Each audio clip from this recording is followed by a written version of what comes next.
This entitled mom is boasting about her son being a musical prodigy. The only problem is, it's a lie. It's only a matter of time before this hardworking musician exposes this entitled mom and kid for the liars they truly are. You won't want to miss this. Happy birthday if today's your birthday, and on with the show.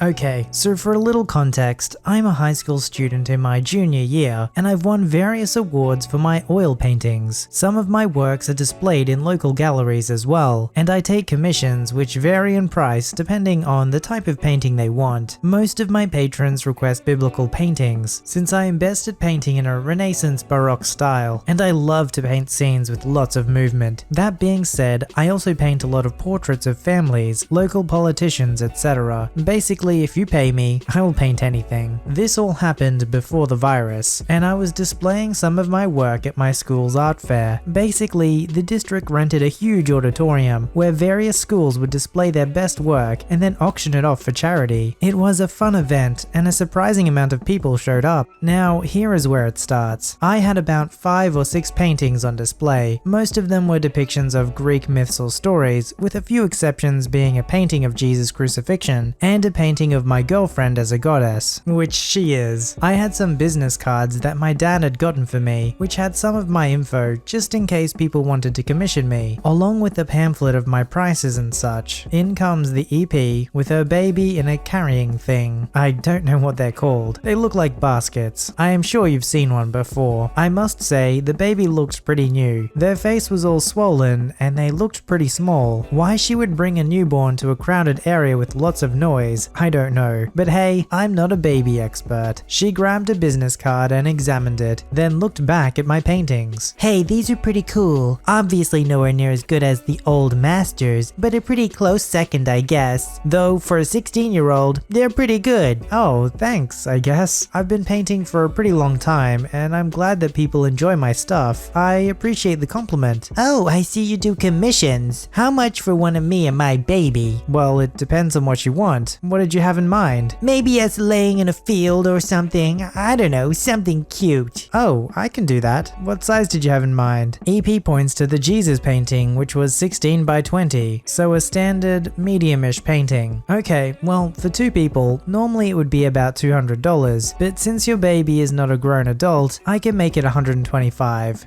What? That's ridiculous. Why are you charging so much for a painting anyways? Well, usually a painting that size takes me about 20 hours at least, and the paint that I use are really expensive, not counting the canvas or paint mediums. That can be pretty pricey too. I don't care about that stuff. Why can't you just do it for free, huh? I'm a single mother and I really want this painting done. At this point, I am floored. She's asking for 20 plus hours of work for free when I have school on top of it. Sorry, I don't think I can do that for you. It's just not worth my time. I have school to balance as well. I'm a single mother and you're telling me to pay $100 for this trash? Do you have no heart? I have to work so hard to provide for my daughter. I can't believe that you would be so heartless. At this point, she is yelling at me pretty loudly. Her baby is surprisingly still sound asleep. The couple I was talking to earlier comes to my defense. If you work so hard, then you'd understand that doing hours of work for no pay is not worth it. Yeah, if you worked 20 hours and then didn't get your paycheck, you'd be pretty angry, huh? This isn't the same thing. She is a high school student. She doesn't need the money. She can spare a few hours for me. What? No, I can't. I'm not giving you a painting for free. End of story. Either pay for it or leave. She gets red in the face at this point. She is seething in anger. You little fitch. I can't believe how freaking rude you are. You don't even care that I work so hard. You're right. I don't. Now, if you aren't going to commission me, then you can please leave. You're making a scene when I've been nothing but nice to you. Fine, I will leave. She then walked up to one of my paintings and took it off the wall. Her baby wakes up and starts to cry, probably from all the noise. She begins to shush her baby and speed walk towards the exit, but not before a man, who I assume is a teacher or something, grabs her arm and attempts to take the painting back. She puts the baby carrier on the floor and attempts to wrestle it out of the guy's hands. They fumble for a while, yelling expletives at each other up while struggling with the painting. I should probably note at this point that the painting didn't have a frame or any protective glass over it. I probably should have done that, but it was too late. She ripped the painting out of his hand and smashed it against the floor like a hard rock singer and his guitar. Wood went flying everywhere. People were screaming at her. I was crying because I don't know how to handle my emotions. She turned back to me, sweaty and red. "See what happens when you're a rude little fitch? Bad things. I hope you learned your lesson." At this point, I don't respond. I'm on the floor crying near my painting that I'd put so much work into. The wood had pierced the canvas and now there was a huge hole in the middle of the painting. EP gets dragged out of the venue as various teachers and other students try to comfort me. Eventually I calm down and the event goes on. I did get about 5 commissions, so I guess it wasn't all bad, but I am still furious about what happened. I'm just glad that I never get to see her again. Edit. I called the principal and he said the district was suing for property damage and that the case is taking longer than expected since they had to take it to the school board first. He said he was going to tell me what happened a week ago, but decided to wait until everything was finalized. He said I would be compensated for the loss and that I would need to give a statement. He also said that a teacher had filmed the ordeal on a phone and that EP was definitely going to court, so it's a win. Often we use the word jealousy when we actually mean envy or covetousness. To covet something means you want something of somebody else's, rather than being content with what you have. To envy is to hate someone for having something you don't have, and wishing that they didn't have it, whether you have it or not. For example, if somebody had a nice car, to covet would be to wish that you had that same car. To envy would be to key that person's car. Here, this entitled parent is showing a classic case of envy. Yes, she is coveting the paintings, but ultimately, she doesn't care. As long as she can take it from the talented artist, she doesn't really care if she loses as well. And that's the problem with most entitled parents. They're willing to self-destruct as long as they cause damage to those around them.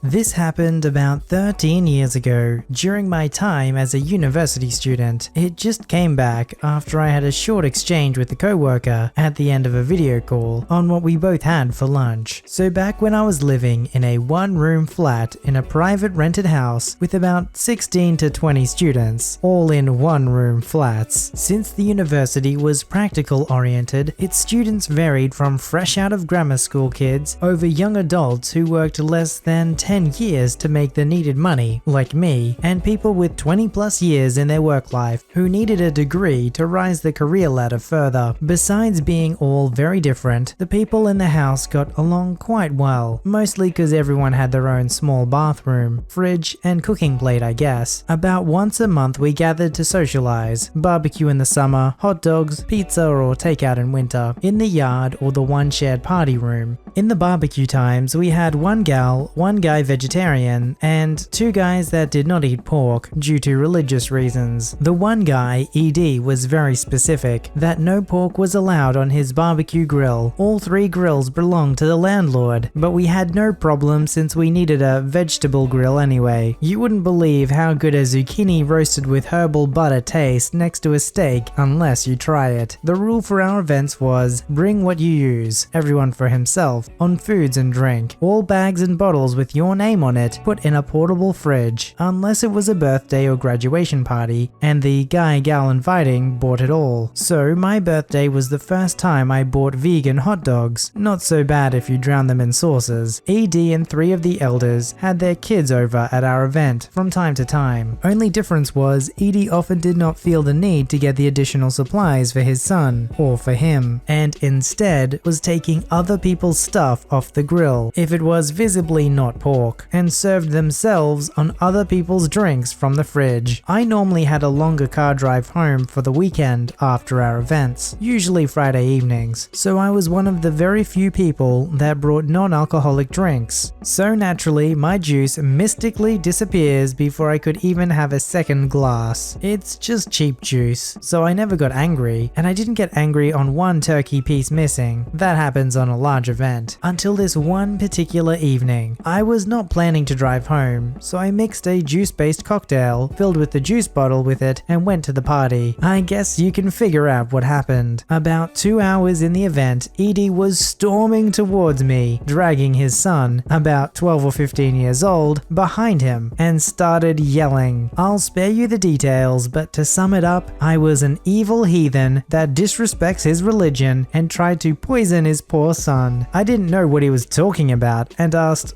"What are you talking about?" Since I rarely drink alcohol, the 1.5 glasses I got out of my 1.5 liter bottle had kicked in. Edie started how he took my juice for his son and I put alcohol in it out of disrespect for his religion. "Why'd you drink out of my bottle?" Yep, drunk me is kinda slow. "That's not the point." Other student, in better shape than me, "Yes it is. If me's name was on it, it should not take it without asking." "But me is disrespectful to put alcohol in the juice. I always take his juice, since you all just bring beer and booze, and most of you just bring pork too. I have nearly no selection to choose from." Wait, what? You steal our food too? Before Edie could answer, his son decided to bend forward and unload over 1 liter of juice-based cocktail in a waterfall onto his father's shoes. They left quick. After that, everyone watched Edie during our events and he started to buy his own stuff. Not that big dramatic ending you normally expect in this sub, but drunk me thought the cocktail waterfall was very funny and giggled the rest of that evening. And some of the other events when that story came up again. There's always that one guy at an event that's taking other people's stuff and you know that they know. They're often not even subtle about it. They're just overly confident. They just go right up and take the stuff, whether it's the food or the drink, doesn't matter. Do they ask nicely to have it? Nope. They just assume that they are entitled to it. It was his drink. If he wanted to put alcohol in it, he can do that. You shouldn't assume like, "Oh, you know I steal your drink all the time, so why would you poison your drink?" supposedly, when you know that I'm going to steal it.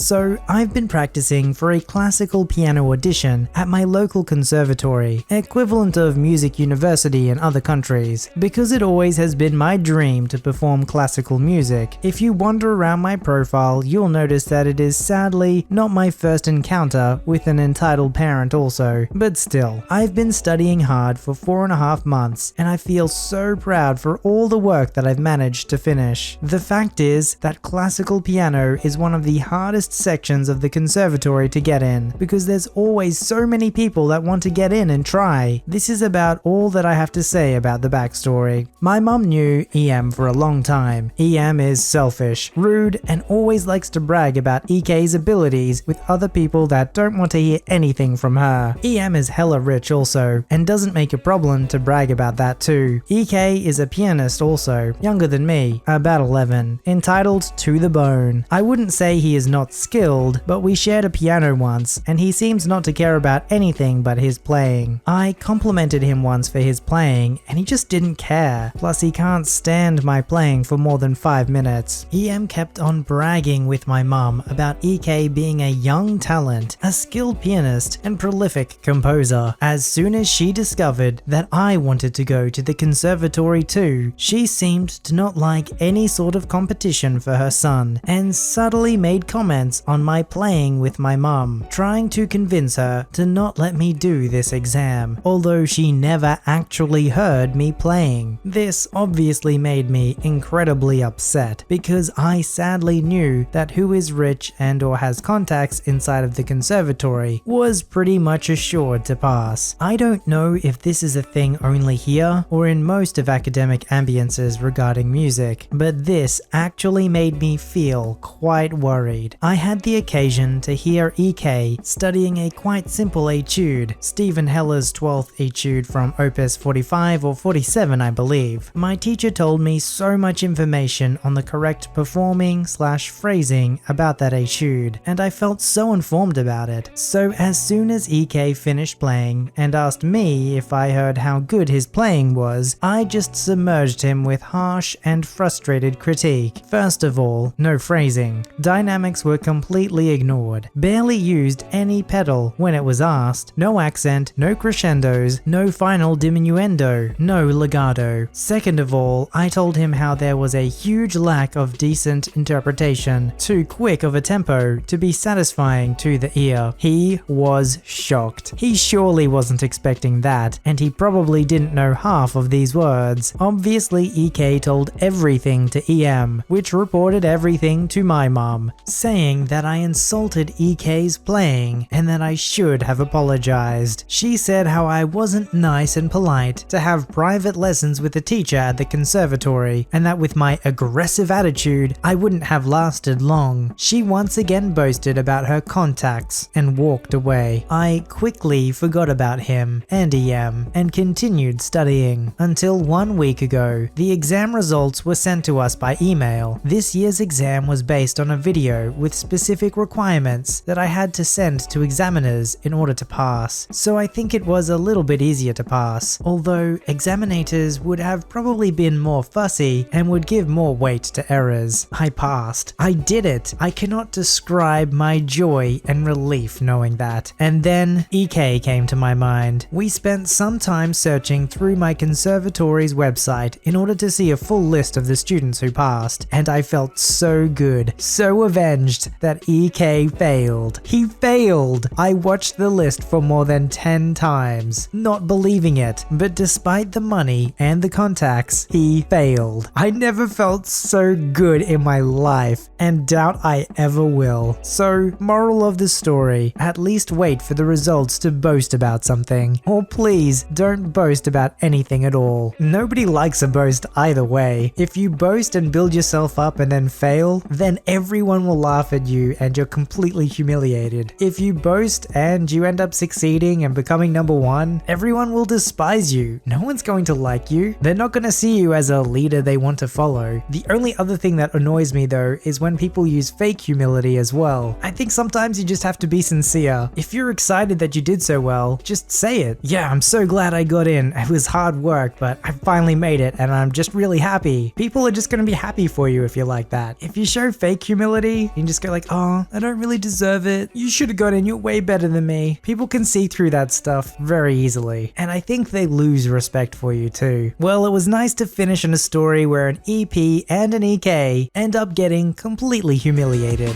Submit your story to be read on the channel at voiceyherestories@gmail.com and join our Voicey veteran community at r/VoiceyHere. Don't forget to like, subscribe, and hit that bell to never miss an episode. Alright, Voicey veterans, I'll see you in the next one.